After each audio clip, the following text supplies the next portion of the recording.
Por la señal de la Santa Cruz de nuestros enemigos, líbranos, Señor Dios nuestro, en el nombre del Padre, del Hijo y del Espíritu Santo. Amén. Señor mío y Dios mío, creo firmemente que estás aquí, que me ves, que me oyes. Te adoro con profunda reverencia. Te pido perdón de mis pecados y gracia para hacer con fruto este rato de oración. Madre mía Inmaculada, San José, mi Padre y Señor, Ángel de mi guarda, interceder por mí.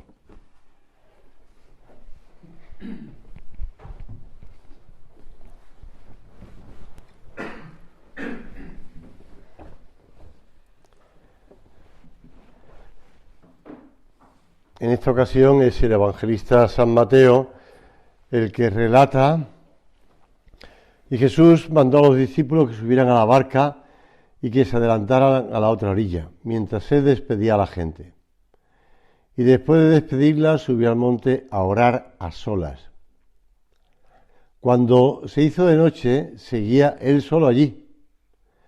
Mientras tanto, la barca ya se había alejado de tierra muchos estadios, sacudida por las olas, porque el viento le era contrario. En la cuarta vigilia de la noche vino hacia ellos caminando sobre el mar. Cuando le vieron los discípulos andando sobre el mar, se asustaron y dijeron: «Es un fantasma». Y llenos de miedo empezaron a gritar. Pero al instante Jesús les habló: «Tened confianza, soy yo, no tengáis miedo». Y como sabemos, aparece Pedro para confirmar su primo primi, ¿no? «Señor, si eres tú, manda que yo vaya a ti sobre las aguas». Y ahí fue Pedro andando hasta que se dio cuenta de que estaba andando sobre el agua y empezó a hundirse. Nos quedamos tan solo con los primeros versículos de estas palabras de San Mateo, que la Iglesia, nuestra Madre, nos ayuda a centrar en la importancia del apostolado y la oración. La oración perseverante de Cristo. Muy de madrugada se levantaba para hacer oración. Una vez que él ha terminado la multiplicación de los panes y de los peces, les manda a los apóstoles que se vayan por ahí para que vayan a la otra orilla, y mientras tanto él se dedica a rezar. De Jesús, que por su vida divina en el seno del Padre y el Espíritu Santo no precisaba de la oración para mantener ese trato personal con las otras dos personas, sin embargo, como hombre ante los hombres, desea que se le vea rezar. Y no solamente que se le vea, sino que se le vea con mucha frecuencia, que se sepa dónde iba a rezar. Por eso van allí los soldados del sumo sacerdote y del templo para detenerle en Gesemaní, en el valle, en los Olivos, en el Monte de los Olivos, porque sabían que Jesús iba allí con frecuencia a rezar. Le pedimos al Señor que también nosotros aprendamos de Él a tener ese diálogo amoroso, contemplativo con Dios. Todo momento de Jesús es manifestación en el mundo de un inmenso amor divino. Y su mensaje, es decir, el Evangelio, la nueva noticia o la noticia nueva que vino a traer a este mundo de parte de Dios, viene a ser en sustancia que también nosotros podemos y necesitamos de la oración. Trato como tuvieron los apóstoles, confiado, a pesar de los defectos que tenían. Hemos visto a Pedro: si eres tú, mándame que vaya a ti. Realmente la afirmación de Jesús, ven, y él ponerse en marcha, ya es significativa, porque, bueno, por mucho que nos digan que hagamos algo difícil, nos cuesta lanzarnos a hacerlo, ¿no? Y sobre todo a tener esa confianza en andar sobre las olas, ¿no? Pues tú y yo, que somos como los apóstoles, hombres, corrientes, pero a los que la gracia de Dios va transformando, como hemos visto en la primera meditación, pues queremos imitar a Cristo. Imitar a Cristo en nuestra identidad de apóstoles del Señor, no apóstoles de pata libre, como decía San José María, que van por su cuenta, no apóstoles que hacen lo que ellos quieren. A mí siempre me ha dado mucha pena cuando, eso puedo decirte nombres de gente muy conocida en España, que han cambiado su vida de apóstoles por una vida de ONG. Ya han fallecido, por eso podría hablar de ellos, pero que han convertido su vida de apóstoles en una vida de eso, de montar pues ONGs, que están muy bien las ONGs, pero es reducir la visión de la vida y de la ayuda a la gente y del sentido de la gente. Por supuesto que hay que tener que montar o que organizar ONG, lo que sea. Ayer estaba hablando con unos amigos de mi hermano y me contaba que había conocido había conocido a dos nuevas sobrinas adoptadas etíopes, ¿no? Etíopes. Un niño y una niña, y el chaval estaba muy ilusionado. Bueno, el chaval ya no es tan chaval, tiene 40 y casi 50 años. Pues ilusionado por haber conocido a los nuevos sobrinitos, ¿no? Me parece muy bien, me parece fenomenal. Todo lo que sea ayudar a la gente es una cosa estupenda. Pero no nos quedemos cortos, ¿no? Apóstoles. Por eso la oración es clave para mantener ese sentido apostólico de lo que hacemos. De hacer oración, de hablar con Dios, de mantener ese trato personal con el Señor, de todo cuanto existe. De ahí está la grandeza y la dignidad. La oración no es el punto de partida solo, pero sí es lo que nos permite comprender la dimensión indescriptible en riqueza que el hombre posee. Todo lo mejor del hombre arranca de la oración, por cuanto en ella somos conscientes primero de nuestro valor, y a partir de la oración resolvemos ser consecuentes, ejerciendo la libertad, claro está, siempre con libertad, porque no se trata de hacer las cosas porque hay que hacerlas, sino que hay que hacerlas por amor a Dios y por amor a los demás, pero con la gran verdad de la vida humana. Que decíamos al principio esa anécdota de la vida de San Juan Pablo II, que contaba Ramón García de Haro, pues el sentido de quién es el hombre, con la gran verdad de la vida humana, que Dios nos espera en cada instante y por toda la eternidad. Quien no hace oración, por decir así, vive ajeno a sí mismo. No se comprende, no se entiende, no sabe. Y después, la oración es fundamento porque Dios nos habló primero. No pensemos que somos nosotros los que hablamos a Dios. Dios habló primero. Y nosotros, teniendo capacidad de escucharle y responderle, también por iniciativa divina, reafirmamos la categoría personal cuando oramos, y nuestra vida es la consecuencia de esa oración. Se ha dicho muchas veces que un hombre vale lo que vale su oración.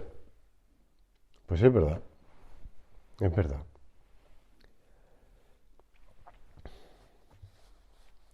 Es significativo lo que dice el evangelista San Mateo, de que cuando se hizo de noche, seguía él solo allí. Nadie le acompañaba. Yo eso lo pensaba unas veces cuando al ser el último, por ejemplo, que, no sé, en un retiro, en un curso de retiro, o, bueno, por circunstancias, era el último que abandonaba O también, pues, esta Navidad en la iglesia, ¿no? Como la misa era por la tarde y después, al terminar la misa, pues la gente se quedaba un poco hablando fuera, pero se cerraba la iglesia. Al despedirme del salario, pensaba en el Señor que se queda solo, como en ese pasaje del Evangelio de San Mateo, que el Señor se hace de noche y se queda solo en el sagrario. ¿Cuántas noches, Señor, pasa solo en el sagrario? Pero a la vez pienso en esa atención que el Señor le presta a los apóstoles que están ahí en medio del mar de Galilea. Ayer vi, o antes de ayer, yo creo que fue ayer, unas fotos del mar de Galilea, que hay un sacerdote allí conozco hace muchísimos años, cuando era seminarista, pues, muchísimos, ¿no? Muchos años, pues, que está allí, entonces salían algunas fotos suyas en el mar de Galilea o en otros sitios, en el Huerto de los Olivos, por ejemplo, y que me hizo gracia porque comparaba el mar de Galilea con el mar gallego de Galicia. Entonces, pues es un poco distinto, ¿no? Pero bueno, hay que siempre el amor a la terreña siempre está. Pero bueno, no decía eso. Jesús está viendo lo que los apóstoles están pasando, las dificultades que tienen. Y aunque nos parece que el Señor lo hemos dejado solo en el sagrario y se ha cerrado la puerta del oratorio, la puerta de la iglesia, nos hemos ido nosotros a dormir o a charlar fuera de la iglesia, a despedirnos de la gente, a comentarnos cosas de la Navidad o lo que sea, ¿no? Cada uno está con sus cosas. Me encontré con gente que conozco desde niño y entonces pues estuvimos charlando, estuvimos contando, tal. Pues el Señor está pendiente de nosotros, sigue pendiente de nosotros, está escuchándonos, está viéndonos. Aunque pensemos que está encerrado en el sagrario, no está. Aunque tú te puedas sentir solo, nunca estás solo. Aunque echemos de menos a alguien, los seres humanos somos así, en todo momento estamos siendo contemplados, mirados, sostenidos, porque en Él vivimos, nos movemos y existimos, dice el apóstol, citando a un filósofo. Podemos, sin embargo, no darnos cuenta según las circunstancias o incluso ignorar esa proximidad inmediata, divina, de modo habitual. Pero Dios nos contempla como un padre a su hijo. Hablábamos en la meditación anterior de esto. Siempre está ahí. Y Jesús quiere mostrarse como perfecto hombre, rezando en múltiples ocasiones, según nos dicen los evangelistas, y reza. ¿Y quién te dice que no está rezando en el sagrario por ti? ¿Quién te dice que no? Si está en el sagrario, como el himno de otro devote, claro, no le vemos ni su humanidad ni su divinidad, pero es Jesús, el mismo Jesús que recorrió los caminos de Palestina, el mismo Jesús que recorrió las olas del mar de Galilea.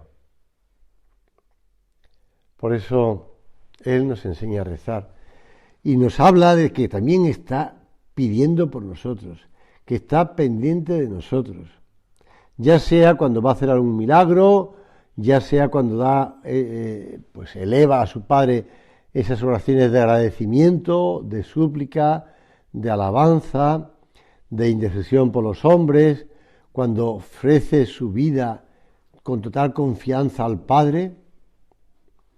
Por eso los apóstoles que lo están viendo, que lo están oyendo incluso a veces rezar, comprenden la necesidad de la oración y le piden al Señor, como también nosotros le pedimos, porque sabemos que la oración hay que estar constantemente aprendiendo a hacer oración, que nos enseñe a hacer oración.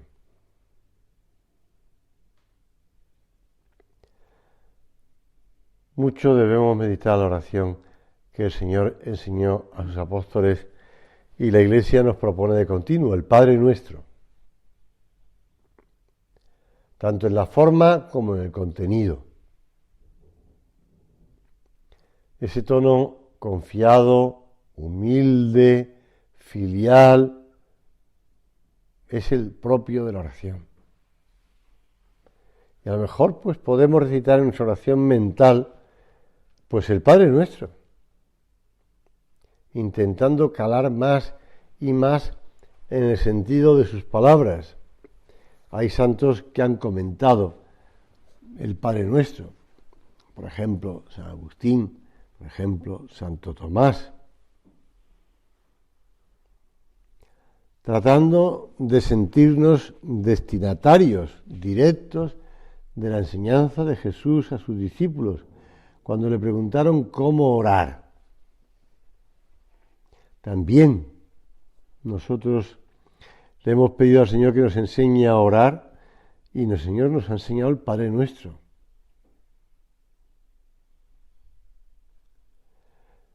Vamos nosotros a no olvidar por qué estamos hablando de la oración. Estamos hablando de la oración porque estamos hablando de apostolado. Y estamos hablando de apostolado y por tanto hablamos de oración, que van totalmente unidas.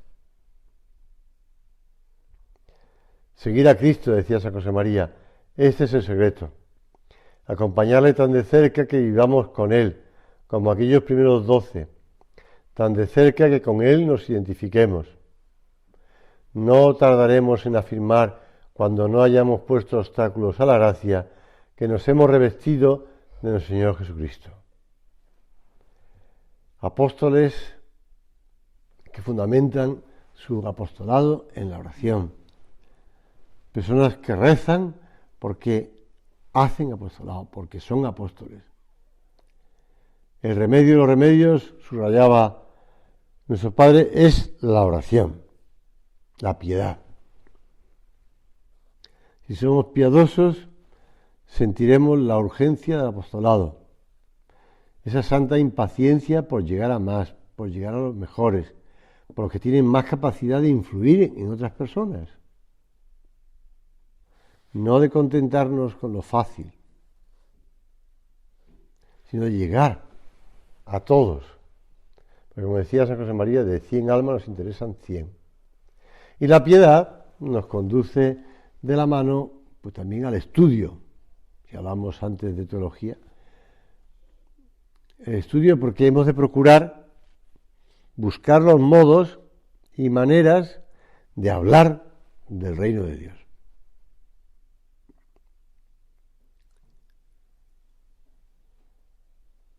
Evidentemente intransigentes con el error, con la mentira, con la ignorancia, con la mala fe de algunos que se opondrán siempre a la Iglesia. No importa que la Iglesia diga esto, porque es la Iglesia. No les basta al buen Hijo de Dios con sentirse seguro en su lealtad a Dios. También ha de defender la doctrina de Cristo, la doctrina de la Iglesia. Nos surgen las almas. Cuentan que cuando era todavía un niño de unos pocos años, pues eso, 9, 10 años, Juan Bosco, después San Juan Bosco, tuvo un sueño que le impresionó para el resto de su vida, aunque pasaron muchos años antes de que pusiera por escrito esta experiencia. En el sueño, él veía a muchos chicos que se divertían en un patio grande. Entre gritos y risas, muchos blasfemaban. El pequeño Juan se metía en medio para intentar acallarlos a puñetazos. Pero se le apareció el Señor y le dijo: no con golpes, sino con mansedumbre y con caridad deberás ganarte a estos amigos. Seguidamente le invitó a catequizarlos. El niño protestó, aquello era imposible para él, pero Cristo le habló de la protección de Santa María. Y en ese momento vio a la Virgen y la Señora le dio ánimos para emprender esa tarea. Por eso le tenía tanto cariño y tanta devoción a la Virgen. Al día siguiente contó en casa su sueño a la madre, a la abuela y a sus hermanos. Esto me recordaba a José. Su hermano José, después de reír de buena gana, le dijo: tú serás pastor de cabras, de ovejas y otros animales. La abuela vino a decir que no había que hacer caso de los sueños. Y la madre, en cambio, exclamó: ¿quién sabe si un día serás sacerdote? Pues la historia se cumplió, ¿no? El sueño se lo contó al Papa Pío IX en el año 1858, cuando estuvo en Roma para tratar de la congregación salesiana. Y el romano pontífice le indicó que lo pusiera por escrito porque alentaría a sus seguidores salesianos. Bueno, pues no olvidemos nunca que a puñetazos no se resuelve nada, ni a gritos, ni a malas palabras, ni al maltrato. Lo que voy a hacer es eso: oración y tratar a las personas con cariño. El trabajo del sembrador, pues semilla lanzada a voleo y caerá en distintos caminos, en distintas tierras, en camino, en terreno pedregoso, entre espinas o en tierra buena. Sembrar. Salió el sembrador, dice San José María: siembra a voleo, alma de apóstol. El viento de la gracia arrastrará tu semilla si el surco donde cayó no es digno. Siembra y está cierto de que la simiente arraigará y dará su fruto. Con esa conciencia clara de que si estamos con el Señor, pues nada se pierde, nada se pierde, nada. Porque el que hace que crezca, el que hace que se multiplique la semilla lanzada a voleo, es Dios. Nos pide que nosotros seamos los que nos lancemos. Nos pide que nosotros nos metamos al trabajo duro de estar un día y otro y otro. Pero nada se pierde, ni una carta, o un WhatsApp, o un mail, ni una oración y una conversación tampoco, si estamos en la presencia de Dios. Una sonrisa, un saludo, nada se pierde. Pero eso sí, todo ha de ser llevado con esa intención. Almas de apóstol, para ganar almas de hijos de Dios para el cielo. Tantas veces hemos repasado, porque también así lo hablaba San José María, la lista de los 12 apóstoles. Y llama la atención los distintos que son, con personalidades muy marcadas, por lo menos algunos. Lo mismo sucede al pensar en los santos y santas canonizados por la Iglesia. Lo mismo cuando repasamos las vidas de mucha gente corriente que sigue al Señor con una entrega discreta pero constante. Distintos, distintas y al mismo tiempo apóstoles, fieles, enamorados del Señor. Pues eso es lo que hemos de ser, enamorados del Señor. Y no hay amor si no hay trato.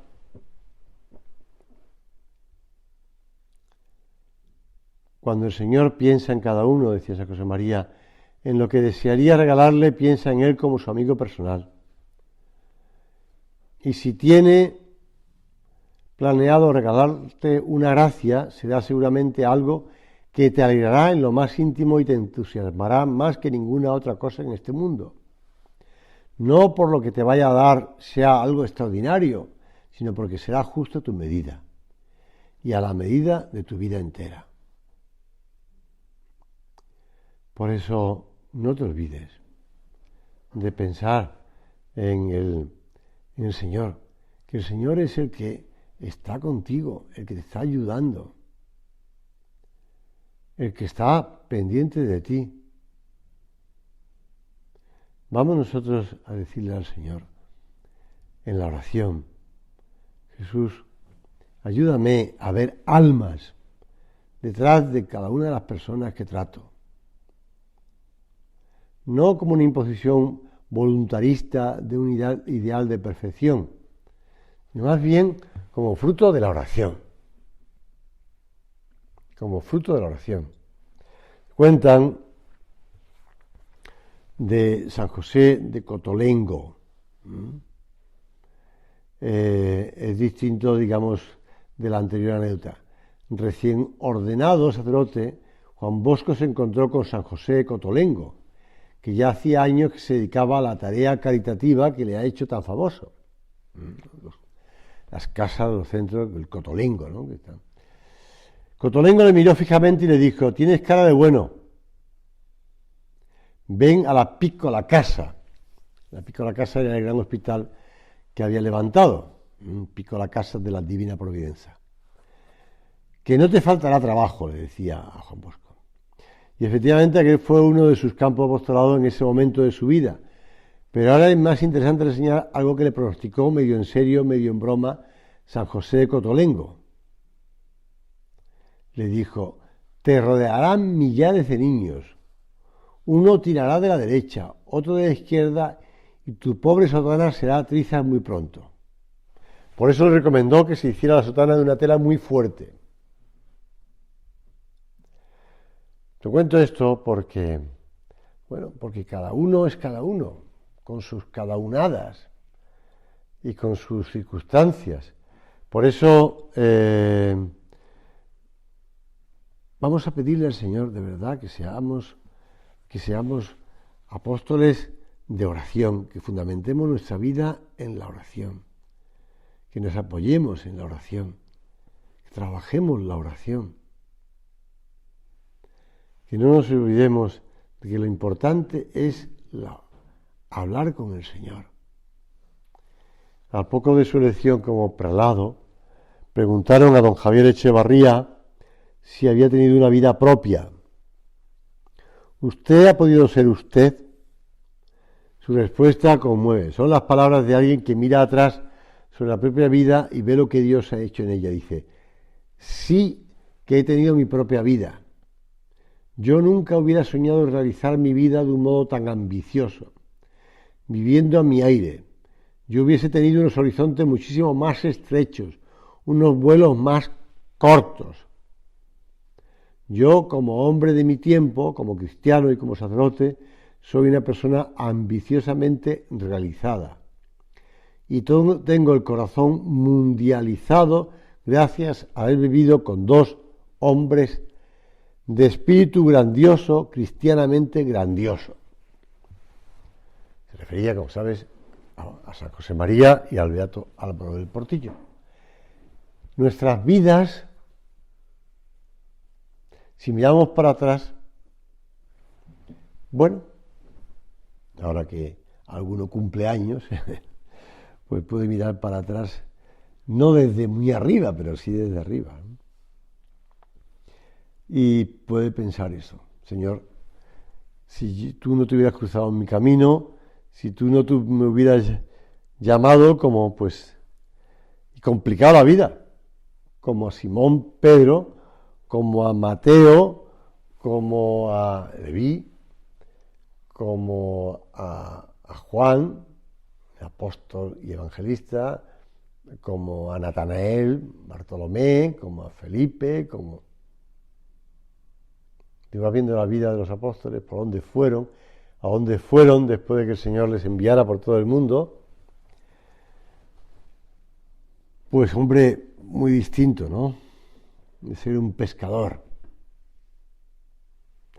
que está trabajando ahí cogiendo los llamados ahora peces de San Pedro, ¿no? Quien es enviado por Cristo y deja que sea Él quien lleve el timón de su vida, no puede olvidar que Él espera una respuesta libre. Libre de egoísmo, de nuestra soberbia, de nuestro afán de brillar. Libre también para poner a su servicio todos nuestros talentos, nuestra iniciativa, nuestra creatividad. Por eso decía San José María que una de las más evidentes características del espíritu del Opus Dei es su amor a la libertad y a la comprensión. Recuerdo yo, estando haciendo servicio militar, entonces en Almería, estábamos en compañías más o menos mezclados los de la milicia universitaria con los de la mili normal.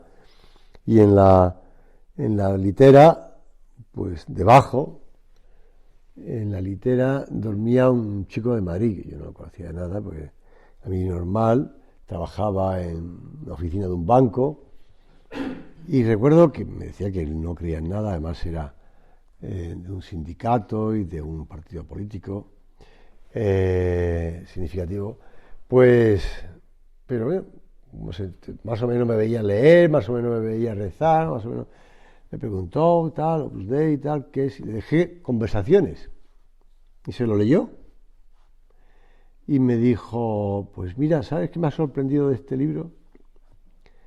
El gran amor a la libertad que tiene este hombre.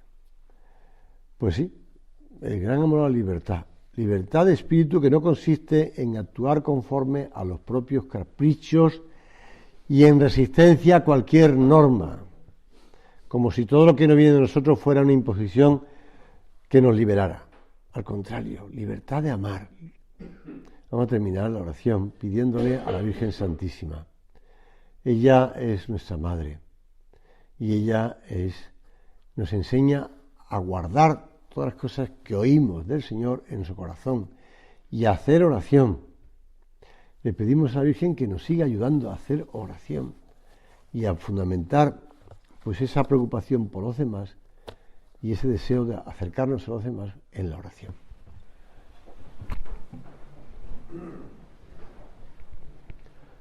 Doy gracias, Dios mío, por los buenos propósitos, afectos e inspiraciones que me has comunicado en esta meditación. Te pido ayuda para ponerlos por obra. Madre mía Inmaculada, San José, mi Padre y Señor, Ángel de mi guarda, interceded por mí.